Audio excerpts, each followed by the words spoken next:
السلام علیکم ورحمۃ اللہ وبرکاتہ۔ اعوذ باللہ من الشیطان الرجیم، بسم اللہ الرحمن الرحیم۔ محترم ناظرین، کربلا سے متعلق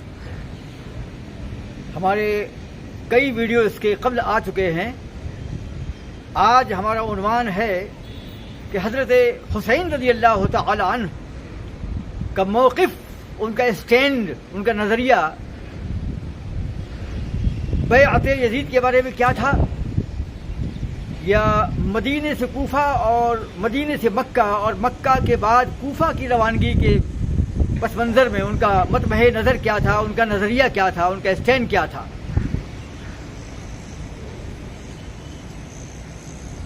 مورخین کی کتب کے اندر میں، کتابوں کے اندر میں، خاص طور سے تبری میں اور البدایہ والنہایہ میں اور کامل ابن اسیر میں اور طبقات ابن سعد میں ایک ہی ایپیسوڈ کے بارے میں، ایک ہی واقعے کے بارے میں متعدد روایات ملتی ہیں۔ ایک ہی مسئلہ ہے، ایک ہی واقعہ ہے، لیکن ہر مسئلے کے بارے میں دو تین مواقف کی روایات مل جاتی ہیں، اور یہ ایسے میں فیصلہ کرنا بہت مشکل ہوتا ہے کہ حضرت حسین رضی اللہ تعالیٰ عنہ کا موقف مدینے سے مکہ اور مکہ سے کوفے کی روانگی کے لیے کیا تھا۔ 60 ہجری میں حضرت امیر معاویہ رضی اللہ تعالی عنہ کے انتقال کرنے کے بعد جب والی مدینہ ولید بن عقبہ کہ کارکنان حضرت حسین کی بارگاہ میں آئے اور کہا کہ حضرت امیر معاویہ کا انتقال ہو چکا ہے اور بیعت یزید جو ہے جاری و ساری ہے، لہذا آپ سے گزارش ہے کہ آپ حضرت یزید کے ہاتھ پر بیعت امارت فرمائیں۔ حضرت حسین رضی اللہ تعالی عنہ نے فرمایا کہ مجھ جیسے شخص کے لیے یہ مناسب نہیں کہ میں خفیہ بیعت لوں، پوشیدہ بیعت لوں۔ میں چاہتا ہوں کہ میں تمام لوگوں کے سامنے آ کر کھلم کھلا بیعت کروں، لہذا آپ بیعت جاری رکھیں، اور جب بیعت مکمل ہو جائے یا بیعت جاری ہو تو مجھے مجمع عام میں بلائیے گا، میں وہاں آ کر بیعت کر لوں گا۔ والی مدینہ کے کارکنان نے بڑے ادب و احترام کے ساتھ حضرت حسین کی اس پیشکش کو قبول کر لیا اور کہا ٹھیک ہے شیخ، انشاءاللہ ہم کل آئیں گے۔ حضرت حسین رضی اللہ تعالیٰ عنہ اگلے دن پورا دن مدینے میں مقیم رہے، لیکن حضرت عبداللہ بن زبیر رضی اللہ تعالیٰ عنہ کی بیعت کے تعلق سے اور دیگر مسائل کو حل کرنے کے تعلق سے کارکنان حکومت حضرت حسین کے پاس دن میں نہیں آ پائے، اور جب اسی دن شام کو آئے یا رات میں آئے اور پھر مطالبہ کیا بیعت کے لیے، تو حضرت حسین نے کہا کہ ابھی شام ہو چکی ہے، انشاءاللہ کل دیکھا جائے گا۔ اس کے بعد حضرت عبداللہ بن زبیر اور حضرت حسین کی ملاقات ہوتی ہے، ان دونوں میں کچھ گفتگو ہوتی ہے، اور رات کے ہی وقت حضرت حسین رضی اللہ تعالی عنہ اپنے اہل خاندان کو لے کر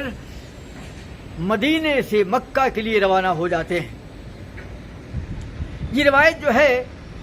البدایہ والنہایہ، تبری اور بہت سی کتب میں، تاریخ کامل میں، طبقات ابن سعد میں موجود ہے۔ اس روایت سے یہ ظاہر ہوتا ہے کہ حضرت حسین رضی اللہ تعالی عنہ نے دل سے، نیت کے ساتھ، ارادے کے ساتھ حضرت یزید کی بیعت کا اقرار کر لیا تھا، ورنہ آپ یہ نہ کہتے کہ مجھ جیسے آدمی کے لیے خفیہ بیعت کرنا مناسب نہیں، میں کل منظر عام پر بیعت کر لوں گا۔ اور اگر یہ گمان کریں ہم کہ حضرت حسین نے جھوٹ بولا، بے ایمانی کی چکمہ دیا، تو یہ ہمارے لیے ممکن نہیں۔ علماء کا اتفاق ہے کہ صحابہ، تابعین، تبع تابعین اور خیر القرون کے مسلمانوں کے تعلق سے، اور بالخصوص صحابہ کے تعلق سے تاریخی روایات میں اگر کوئی ایسی بات آتی ہے جس میں ان کی ہتک یا توہین واقع ہوتی ہو تو تاریخی روایات کو رد کر دیا جائے گا اور قرین قیاس خیال کو جو ہے ترجیح دی جائے گی۔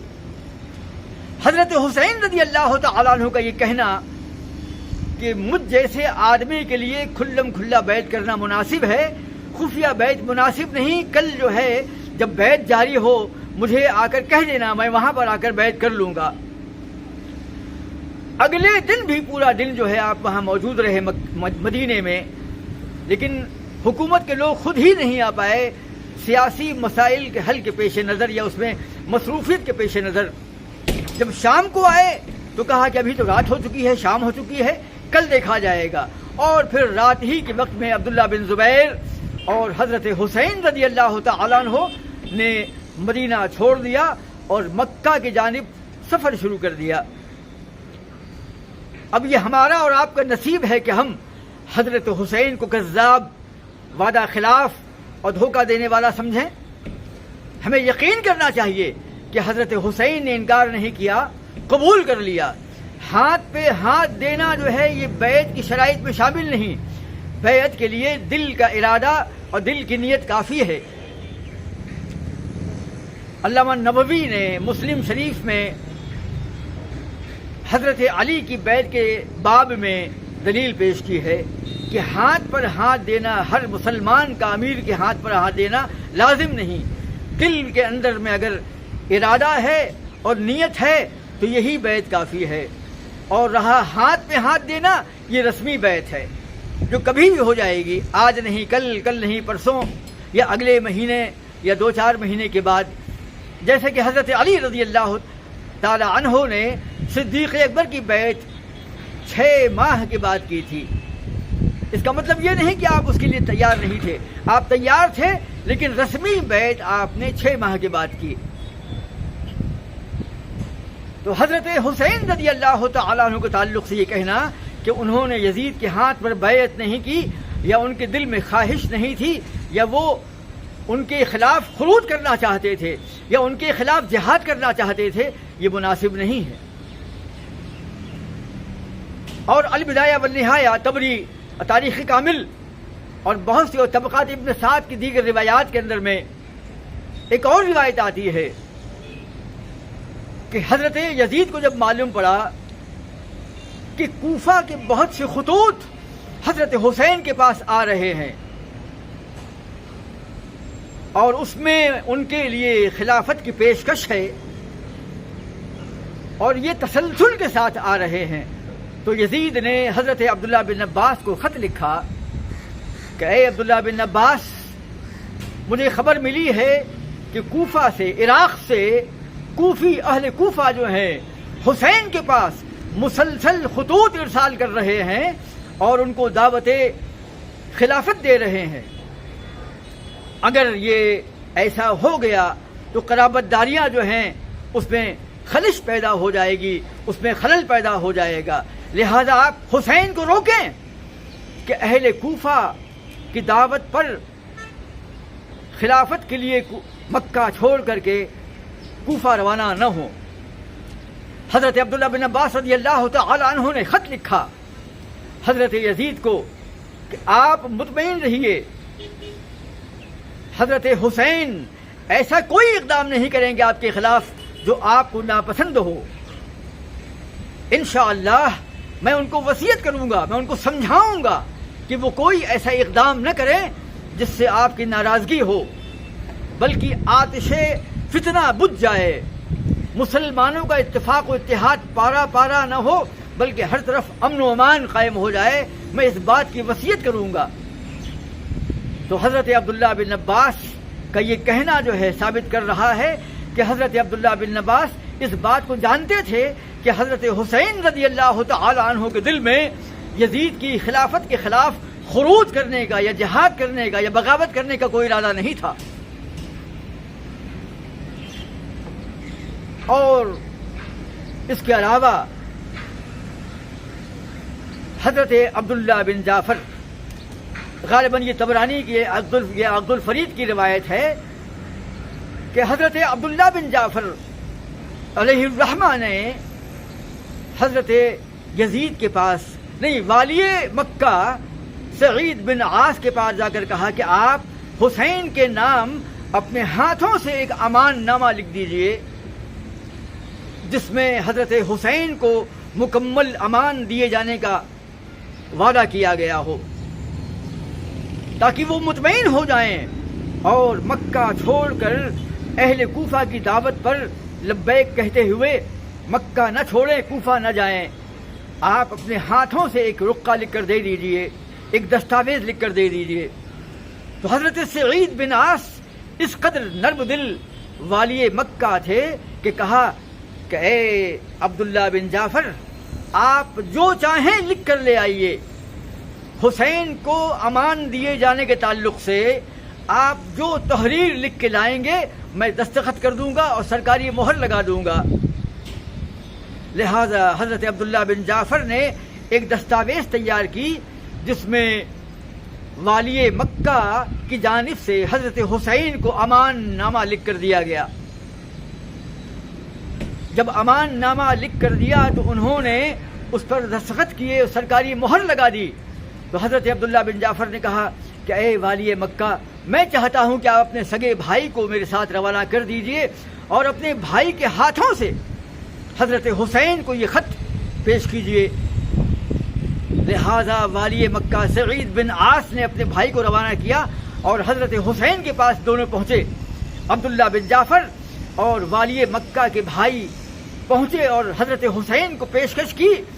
کہ آپ مطمئن رہیے، مکہ میں مقیم رہیے، یہاں قیام کیجئے،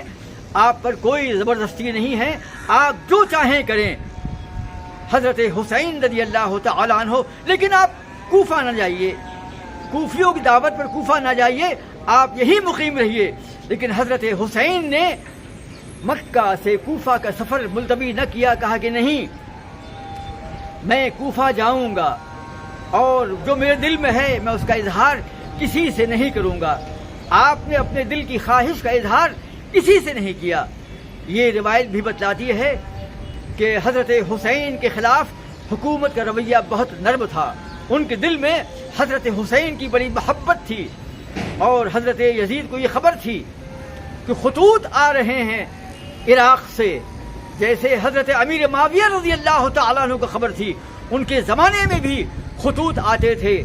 حضرت حسین کو خلیفہ بنانے کے تعلق سے خطوط آتے تھے، اور حضرت معاویہ جانتے تھے، لیکن حضرت معاویہ رضی اللہ تعالیٰ عنہ نے حضرت حسین کو خط لکھا، بلکہ ان سے کہا کہ اے حسین، مجھے خبر لگی ہے وہاں پر بھی کاش کہ تم ایسا نہ کرو، اس کا ہونے کا امکان تو ہے لیکن کاش تم ایسا نہ کرو۔ تب بھی حضرت امیر معاویہ نے سختی نہیں برتی اور حضرت یزید کو کہا کہ اے میرے بیٹے یزید، حسین تمہارے سامنے اگر آئیں تو قرابت داری کا لحاظ کرنا، ان کے مقام اور ان کے مرتبے کا لحاظ کرنا۔ لہذا حضرت حسین رضی اللہ تعالیٰ عنہ جب مدینے سے مکہ گئے اور مکہ سے کوفہ جانے کی تیاری کر رہے تھے تو کسی بھی حاکم نے نہ صرف یہ کہ ان پر اعتراض نہیں کیا، ان کو روکا نہیں، ان پر سختی نہیں کی، انہیں گرفتار نہیں کیا،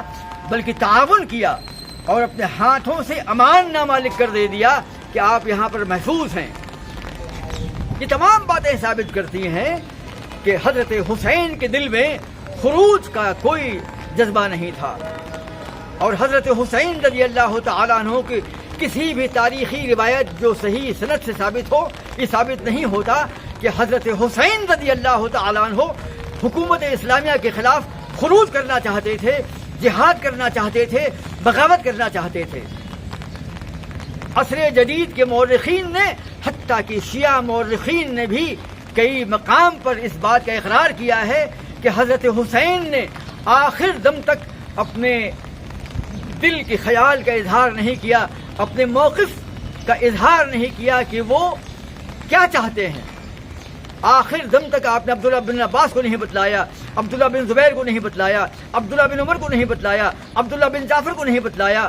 اور کسی صحابی کو نہیں بتلایا کہ ان کے دل میں کیا نیت ہے، ان کے دل میں کون سا خیال جو ہے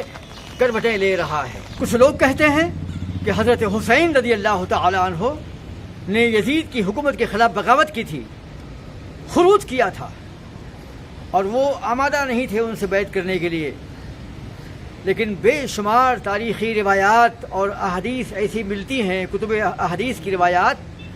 جس میں اس بات کا رد ہوتا ہے. ابھی البدایہ والنہایہ کی ایک روایت ہم پیش کرتے ہیں، علامہ ابن کثیر نے پیش کیا ہے کہ حضرت حسین رضی اللہ تعالیٰ عنہ کے پاس اہل کوفہ حضرت معاویہ رضی اللہ تعالیٰ عنہ کے پاس، حضرت حسین کے پاس حضرت معاویہ کے زمانے میں خطوط بھیجا کرتے تھے خلافت قبول کرنے کے لیے. اور اس سلسلے میں کچھ کوفی حضرت حسین کے پاس آئے تاکہ یہاں پر آ کر بالمشافہ دعوت پیش کر سکے. اس سلسلے میں وہ پہلے محمد بن حنفیہ سے ملے، ان کے بھائی سے، اور کہا کہ آپ ہمارے ساتھ چلیے حسین کے پاس، اور ہم ان کو دعوت پیش کرتے ہیں کہ کوفہ چلیے، وہاں پر ماحول سازگار ہے، وہاں پر خلافت کے حالات سازگار ہیں. حضرت محمد بن حنفیہ نے اس بات کا انکار کیا اور ساتھ جانے سے انکار کر دیا، اور اس کے بعد خود تنے تنہا آئے حضرت حسین کے پاس اور کہا کہ دیکھو میرے پاس کچھ اہل کوفہ آئے تھے، وہ تم سے ملیں گے بھی، انہوں نے مجھے پیشکش کی تھی کہ میں ان کے ساتھ تمہارے پاس آؤں، وہ چاہتے ہیں کہ تم کوفہ جا کر کے وہاں پر خلافت قبول کر لو. حضرت حسین رضی اللہ تعالیٰ عنہ نے فرمایا کہ یہ لوگ ہماری خلافت نہیں چاہتے ہیں، یہ ہمیں خلافت کے منصب پر فائز نہیں کرنا چاہتے ہیں، بلکہ یہ مسلمانوں کے درمیان کشت خون کا بازار گرم کرنا چاہتے ہیں، یہ مسلمانوں میں باہمی خانہ جنگی چاہتے ہیں، اور یہ مسلمانوں کو لڑا کر ان کی قوت کو پارا پارا کرنا چاہتے ہیں، اور آخر میں ہمیں بھی قتل کرنا چاہتے ہیں. یہ روایت جو ہے البدایہ والنہایہ کی ہے، اس سے بالکل واضح ہے کہ حضرت حسین رضی اللہ تعالی عنہ اس بات سے واقف تھے. اور کیوں واقف نہ ہوں گے کہ کئی صحابہ نے ان کو کہا تھا، ابن عمر نے، عبداللہ بن عباس نے، کہ دیکھو اے حسین تم جاؤ مت، ان لوگوں نے تمہارے باپ کو قتل کیا، تمہارے بھائی کو زہر دیا، اور اب تمہیں ختم کرنا چاہتے ہیں، یہ لوگ غدار ہیں، بے وفا ہیں، تم جاؤ مت، کسی بھی قیمت پر مکہ سے مت نکلو، مکہ میں مقیم ہو جاؤ. لیکن حضرت حسین رضی اللہ تعالیٰ عنہ کا مقدر جو ہے، نصیب انہیں دعوت دے رہا تھا کہ وہ آگے بڑھیں. غالباً اللہ کے رسول کی وہ پیشگوئیاں تھیں جو ان کو وہاں لے جا رہی تھیں، ان کی موت، ان کی شہادت وہاں مقدر تھی. اس لیے یا پھر یہ کہ آپ کے دل میں مسلمانوں کے مابین جو نفرت و عداوت تھی، خلفشار و انتشار تھا، ان کو ختم کر کے مسلمانوں کی اصلاح کرنا چاہتے تھے، اہل کوفہ کی غداری پر ان کو روکنا چاہتے تھے، اور حضرت یزید کے لیے یا حکومت اسلامیہ کے لیے بیعت کو استوار کرنا چاہتے تھے، یا ان کی اصلاح کرنا چاہتے تھے، انہیں دعوت پیش کرنا چاہتے تھے. کچھ ایسی روایات ملتی ہیں. اسی لیے آپ نے جو ہے اپنے موقف کا کھل کر کے اظہار نہیں کیا کہ پتہ نہیں کس کس قسم کے حالات پیدا ہوں. یہ روایت بتلاتی ہے کہ حضرت حسین رضی اللہ تعالیٰ عنہ خوب جانتے تھے کہ وہ کوفی جو ہیں غدار ہیں، بدماش ہیں، بے ایمان ہیں، وعدہ خلاف ہیں، عیار ہیں، مکار ہیں، لیکن موصوف جو ہیں کوفے کی اور بلکہ اسلامی مملکت کی اصلاح کے لیے وہاں جا رہے تھے. کچھ لوگ یہ کہتے ہیں کہ حضرت حسین نے یزید کی بیعت نہ کر کے خروج کیا تھا، اسلامی حکومت کے خلاف بغاوت کی تھی، لیکن قرائن اور شواہد جو ہیں اس امر کا انکار کرتے ہیں. آپ نے خروج بالکل نہیں کیا، اس لیے کہ خروج اگر آپ نے کیا ہوتا تو کم سے کم کچھ صحابہ نے آپ کا ساتھ دیا ہوتا. پہلی بات، ایک بھی صحابی نے آپ کے مشن پر لبیک نہیں کہا اور نہ آمادہ ہوا ان کے ساتھ چلنے کے لیے، ان کے مشن میں تعاون کرنے کے لیے. یہ صحابہ کا عدم تعاون بتلا رہا ہے کہ آپ کا نکلنا جو ہے مکے سے کوفہ کے لیے یہ جہاد نہیں تھا، اسلامی حکومت کے خلاف، یزید کے خلاف خروج نہیں تھا، بغاوت نہیں تھی، ورنہ صحابہ کرام جو ہیں اگر یہ جہاد ہوتا تو صحابہ ان کا ساتھ دیتے، یا کم سے کم آپ دعوت پیش کرتے کہ ساتھ چلو۔ آپ نے کبھی دعوت نہیں پیش کی، جب جہاد کی دعوت پیش نہیں کی کسی ایک کو بھی، اور کوئی جان نہیں پایا آپ کے موقف کو کہ آپ کا جانے کا مقصد کیا ہے، تو کون کہہ سکتا ہے کہ آپ جہاد کے پیش نظر جا رہے تھے، آپ خروج کرنا چاہتے تھے؟ دوسری بات یہ کہ ایک بھی صحابی نے نہ صرف یہ کہ آپ کا ساتھ نہیں دیا، بلکہ حضرت حسین کو بڑی شدت کے ساتھ روکا، منع کیا کہ آپ کسی بھی قیمت پر مکہ کو مت چھوڑیے، کوفہ مت جائیے، یہ لوگ غدار ہیں، مکار ہیں، عیار ہیں، شاطر ہیں، آپ کے بھائیوں کو مارا، آپ کے باپ کو مارا، یا آپ کو بھی ختم کر دیں گے۔ اس طریقے سے ایک بھی صحابی کا ساتھ نہ دینا، اور نہ صرف یہ کہ ساتھ نہ دینا بلکہ ان کا منع کرنا ثابت کر رہا ہے کہ آپ نے ان کو دعوت پیش نہیں کی تھی، اور کوئی بھی نہیں جانتا تھا کہ آپ جہاد کرنے جا رہے ہیں۔ تیسری بات، آپ پورے خاندان کو لے کے جا رہے تھے۔ جب آپ رات کے نکلے ہیں مکۃ المکرمہ سے کوفہ کے لیے، تو آپ نے پورے تقریباً 72 نفوس کو لیا، اپنے اہل خاندان کو۔ جو آدمی جہاد کرنے جا رہا ہو، کسی اسلامی اسٹیٹ کے خلاف خروج کر رہا ہو، کیا وہ اپنے خاندان والوں کو، بچوں کو، بیٹیوں کو، بہنوں کو، بیویوں کو لے کے جائے گا؟ تو آپ کا اپنے اہل خاندان کو لے کر نکلنا ثابت کرتا ہے کہ آپ کا ارادہ مکے سے کوفہ جانے کا خروج کے لیے نہیں تھا، بغاوت کے لیے نہیں تھا۔ چوتھی بات، جب آپ قادسیہ کے مقام پر پہنچے ہیں، کوفہ سے قریب قادسیہ کے مقام پر، تو خبر لگی کہ مسلم بن عقیل رضی اللہ تعالیٰ عنہ کو شہید کر دیا گیا، ان کا قتل کر دیا گیا۔ تو آپ نے آگے بڑھنے کے موقف سے رجوع کر لیا اور یہ طے کر لیا کہ مجھے لوٹ جانا چاہیے۔ میں کہتا ہوں اگر آپ کا ارادہ خروج کا ہوتا، جہاد کا ہوتا، تو جہاد کو چھوڑنا اور پیچھے ہٹ جانا، ایک موت سے، ایک شہادت سے ڈر جانا اور اپنے موقف سے رجوع کر لینا اور پیچھے ہٹ جانا یا واپس جانا، یہ ثابت کرتا ہے کہ یہ آپ کا نظریہ جو ہے جہاد کے لیے تھا ہی نہیں۔ یہ اور بات ہے کہ مسلم بن عقیل کے بھائیوں نے کہا کہ نہیں، ہم لوٹیں گے نہیں، ہم اپنے بھائیوں کے قتل کا انتقام لیں گے، مسلم بن عقیل کے قتل کا انتقام لیں گے ہم۔ اس لیے معاملہ ٹل گیا اور آپ لوٹے نہیں۔ پانچویں بات یہ ہے کہ جس وقت کوفہ کی فوج سامنے آ گئی اور آپ کو حراست میں لے لیا گیا، تو آپ نے کہا کہ میں جہاں سے آیا ہوں مجھے وہاں واپس جانے دو۔ مسلم بن عقیل کو قتل کر دیا ہے، کوفہ کے لوگوں نے غداری کی ہے۔ اب ایک کام میں تم سے گزارش کرتا ہوں کہ مجھے واپس جہاں سے آیا ہوں جانے دو۔ اگر آپ کا ارادہ جہاد کا ہوتا تو آپ یہ نہ کہتے کہ مجھے جہاں سے آیا ہوں جانے دو، بلکہ آپ اپنی منزل جہاد کی طرف رواں دواں رکھتے، آپ اپنے اس مشن کو جاری رکھتے۔ لیکن آپ کا یہ کہنا کہ مجھے جہاں سے آیا ہے میں آیا ہوں جانے دو، یہ ثابت کر رہا ہے کہ آپ کی نیت جہاد کی نہیں تھی۔ پھر آپ نے کیا کہا کہ اچھا، یا تو پھر مجھے کسی اسلامی سرحد پر نکل جانے دو جہاں میں اللہ کی راہ میں جہاد کروں۔ میں کہتا ہوں کہ اللہ کی راہ میں جہاد کرنے کا مطلب یہ ہے کہ وہ یزید کی حکومت کو تسلیم کر رہے تھے۔ میرے شاگرد عابد نے یہ پوائنٹ مجھ کو ابھی دیا کہ اگر جو ریکارڈنگ کرتے ہیں اور مجھ سے عربی پڑھتے ہیں وہ شاگرد ہیں، یہ پوائنٹ مجھ کو ابھی دیا کہ حضرت حسین نے کہا کہ مجھے اسلامی مملکت کی کسی سرحد پر جانے دو، وہاں پر میں جہاد کروں۔ تو جہاد کس کے ماتحت کروں؟ حضرت معاویہ اور حضرت یزید علیہ الرحمہ کے ماتحت ہوتا نا وہ۔ تو اگر آپ جہاد پر نکلے تھے تو یہ اسلامی اسٹیٹ کے حق میں جہاد کیسے کر رہے تھے؟ معلوم پڑا کہ آپ جہاد کے لیے نہیں نکلے تھے۔ پھر آپ نے ایک اور پیشکش کی کہ مجھے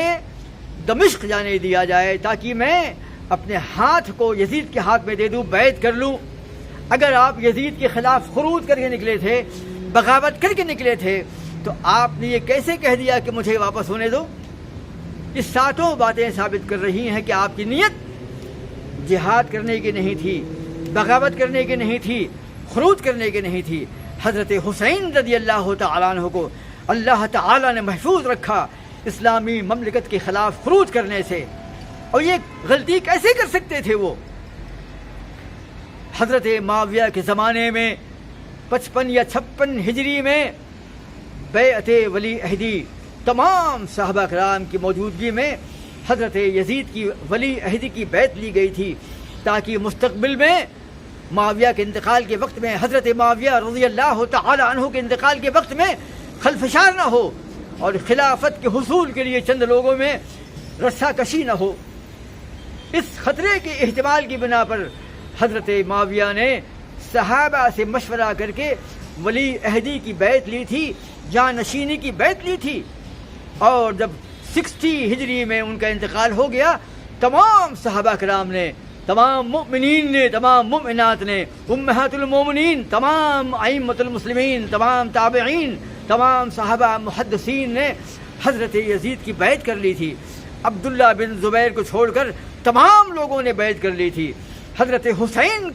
کے بارے میں میں بول چکا ہوں کہ آپ نے انکار نہیں کیا. آپ نے کیا کہا تھا کہ کل میں بیعت کر لوں گا. اور عبداللہ بن عمر انہوں نے تو بیعت ہی کر لی تھی، اور حضرت عبداللہ بن عباس نے بیعت کر لی تھی. تو یہ ثابت کرتا ہے کہ حضرت حسین رضی اللہ تعالیٰ عنہ کا خروج اسلامی اسٹیٹ کے خلاف نہیں تھا. اور بہت سے شیعہ مورخین نے بھی اس بات کو تسلیم کیا ہے کہ حضرت حسین جو ہیں آخر تک اپنے موقف کو یہ مکہ المکرمہ سے کوفہ کی جانب اپنے خروج کے بارے میں بول نہیں رہے تھے. ان کی نیت کیا ہے، اور نیت کیا تھی؟ یہی نیت تھی. علامہ ابن تیمیہ نے اور علامہ ابو بکر ابن خطیب نے، ابو بکر ابن عربی نے العواصم من القواسم میں، ابن خطیب نے، علامہ ابن تیمیہ نے، حافظ ذہبی نے، ابن حجر اسقلانی نے، ان شارحین حدیث نے اور ائمہ رجال نے اس بات کی وضاحت کی ہے کہ حضرت حسین رضی اللہ تعالیٰ عنہ کا موقف بالکل غیر واضح تھا، کلیئر نہیں تھا کہ آپ کی نیت کیا تھی. تمام روایات کو پیش نظر رکھ کر کے اگر اجتہاد کیا جائے، تدبر و تفکر کیا جائے تو یہ معلوم پڑتا ہے کہ آپ جانتے تھے کہ حضرت علی رضی اللہ تعالی عنہ کا قتل کرنے والے، عثمان غنی کا قتل کرنے والے، حضرت حسن کو زہر دینے والے اور حضرت حسین یعنی خود ان کو دعوت دینے والے، یہ سب بے ایمان لوگ ہیں، کوفہ کے غدار ہیں. یہ جانتے تھے. اور حضرت حسن نے منع کیا تھا حسین کو کہ اتحاد کی راہ پر چلو،